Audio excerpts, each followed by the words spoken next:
Este personaje que vemos en pantalla no es más que Cecilia García, periodista que trabaja en exitosa televisión y que además ha sido congresista de la República por el partido Podemos Perú. ¿Por qué es importante Cecilia García? Porque en este video difundido en sus redes sociales y donde tiene miles de reproducciones, se dicen una cantidad de barbaridades y mentiras que pasaremos a desmentir puntualmente una por una.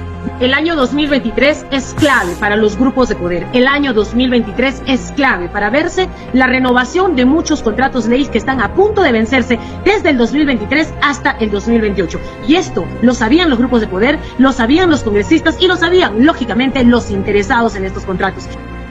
Ya va de arranque, en los primeros 20 segundos, la primera mentira. Como pueden ver ahora en pantalla, esta es la página del Ministerio de Energía y Minas. Y de todos los contratos ley que se registran aquí desde el 2003 o incluso más antiguos, desde 1998, 96, 95, solamente los que tengo aquí marcados en azul son contratos ley vigentes. Y de estos, ninguno vence en 2023. Aquí hay contratos, 2 que vencen en 2027, luego uno que vence en 2029, uno en 2030, uno en 2037, si no me equivoco. ¿Ok? De estos 6 contratos, desde Toromocho, Antapacay, Las Bambas, Cerro Verde, Constancia y Quellaveco, que es el último firmado en 2019, ninguno vence en 2023. El link de esta página la voy a dejar. Lo voy a dejar en la descripción del video para que ustedes puedan entrar. Aquí en el simbolito del PDF es un hipervínculo para que puedan abrir el contrato y revisarlo uno por uno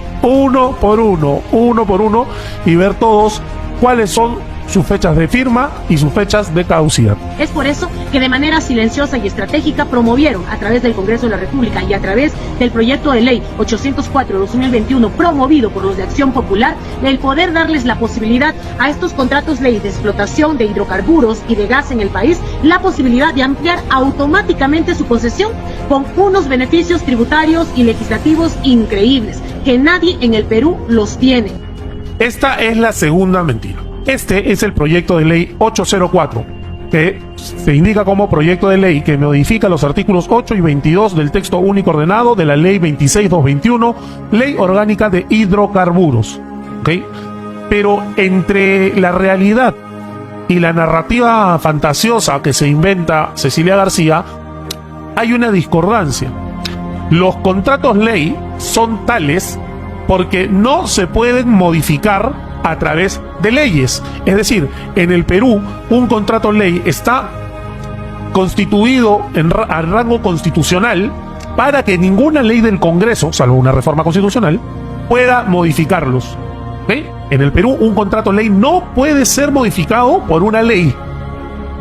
Ahora bien, este proyecto de ley 804 busca modificar la ley orgánica de hidrocarburos, es decir, los contratos de explotación de hidrocarburos a los que se refiere Cecilia García no son contratos ley, porque si fueran contratos ley podrían establecer cualquier ley de cualquier cosa, aumentando el impuesto a la renta, bajándolo, cambiándolo, aumentando el periodo, cortando el periodo, cualquier cosa, y no sería aplicable esa nueva ley a los contratos ley firmados previamente. ¿Sí? Es decir, si Cecilia García se está quejando porque este proyecto de ley existe, es porque los contratos a los que beneficiaría en teoría serían contratos simples de explotación. Pero ¿qué dice el proyecto de ley número 804? En primer término, como su nombre lo dice, es un proyecto de ley que no ha sido aprobado por el Congreso, solo ha sido aprobado en comisión. Falta aún la votación correspondiente del Pleno del Congreso, donde se decidirá si se aprueba o se niega la aprobación a este proyecto. Básicamente este proyecto de ley explica que en los próximos años terminarán 8 contratos simples, de los cuales 7 están ubicados en Piura, 7 lotes de explotación. ¿Para qué hace el Congreso esto? Este proyecto de ley lo que pide es extender el periodo de vigencia de contratos 10 años más, que pasen de 30 a 40, para que se homologuen con el periodo de vigencia de contratos del gas, según este proyecto de ley, para motivar la inversión en hidrocarburos, porque según este proyecto de ley, nuevamente, cuando se está acabando el periodo del contrato, se deja de invertir porque ya no hay incentivo, porque ya el contrato está terminando. Entonces, si los tienes 10 años, ellos tienen incentivo para seguir invirtiendo, seguir extrayendo crudo, y como dice aquí ¿ok? Como dice aquí, es vital para la nueva refinería de Talara, que es el destino natural de la producción de petróleo de esta zona. Es decir, el Congreso está proponiendo este proyecto de ley para que haya más extracción de crudo en la zona donde está la refinería de Talara, para que la refinería de Talara pueda trabajar. La refinería de Talara, que es un elefante blanco, que lo único que ha hecho es costarnos miles de millones de dólares a todos los peruanos, que no ha servido para nada y que Petroperú ha tenido que endeudarse para poder financiar. Y el pago de ese crédito lo estamos haciendo nosotros a través del combustible, porque si han visto mis videos sabrán que Petroperú cobra 90 centavos de dólar por cada galón de petróleo. En un barril de petróleo entran 42 galones. Eso quiere decir que Petroperú se lleva 39 dólares por cada barril de petróleo, de gasolina que se vende. Cada barril de gasolina, Petroperú se lleva 39 dólares para financiar la refinería de Talara. Ellos querían impulsar esto, pero no les salió, porque algún sector se dio cuenta y dijo, esto es una falacia, no puede nuevamente regalarse los recursos del Perú. Ya hemos visto que no se regalan los recursos del Perú, no lo agarran y se los llevan. Esos 7 lotes petrolíficos están dispuestos para el funcionamiento de la refinería de Talara. Bajo contratos ley. ¿Pero qué es un contrato ley?, te preguntarás tú. Yo te lo explico todo. En 1991, en una época muy difícil para el país, donde sí teníamos terrorismo, había guerra interna, teníamos hiperinflación galopante y el país estaba destruido, el presidente Alberto Fujimori en esa época saca 2 decretos legislativos. El decreto legislativo 662 y el decreto legislativo 757, que decían que implementaban el régimen de estabilidad con las empresas. Ellos lo que querían era atraer la inversión privada para poderle darle la concesión de nuestros recursos, generar trabajo y ganar alguito. Y te digo ganar alguito porque estas empresas que se desarrollan en la minería, en la explotación de lotes petroleros, en la explotación de nuestros recursos marítimos y en muchas otras esferas más, lo que deseaban era tener poca tributación y mucha estabilidad. Es decir, yo hago un contrato contigo hoy, 1991, por 50 años y nadie puede cambiar las condiciones, y es por eso que hacemos un contrato ley. Aquí hay varias inexactitudes. Para comenzar, los contratos ley nacen como contratos de estabilidad tributaria, ¿ok? Y estos tipos de contratos existen desde la década del 40 en el Perú. No es un invento de Alberto Fujimori. Desde la década del 40, pasando por la década del 50, 60, 70, 80 y 90, existen los contratos de estabilidad tributaria. De hecho, Velasco Alvarado, que es el líder de la izquierda que todos recuerdan, él también dictó un decreto para favorecer los contratos de estabilidad. En muchos países del mundo hay contratos de estabilidad.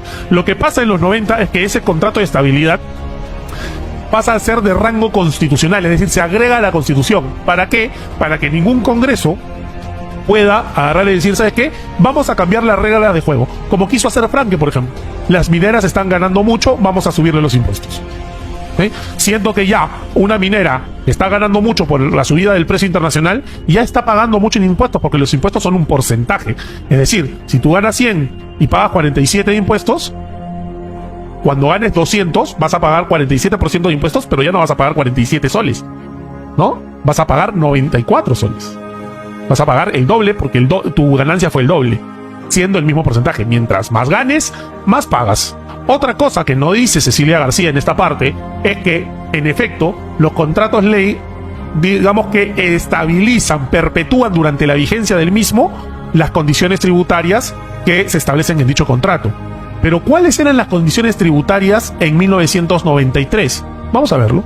Según este estudio, que se llama Historia de la Política Fiscal en el Perú de 1980 al 2009, escrito por Hugo Santamaría, José Carlos Saavedra y Lucero Burga, en su página 29 dice lo siguiente. En el cuadro número 7 vemos la escala de impuesto a la renta de personas jurídicas. Sobre los 3.000 UIT, una mina fácilmente pasa a los 3.000 UITs, que son la unidad impositiva tributaria.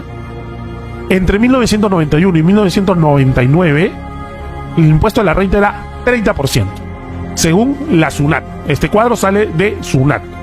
30%. ¿Cuánto es el impuesto a la renta hoy? Es 29.5%. Es decir, que en los años el impuesto a la renta de las personas jurídicas ha bajado 0.5%. Y tú me dirás, pero 0.5% no es nada, es una burla. Eso no es tan cierto. Porque cuando hablamos de miles de millones de dólares, ese 0.5% representa millones de dólares. Es decir, estos contratos ley firmados durante la década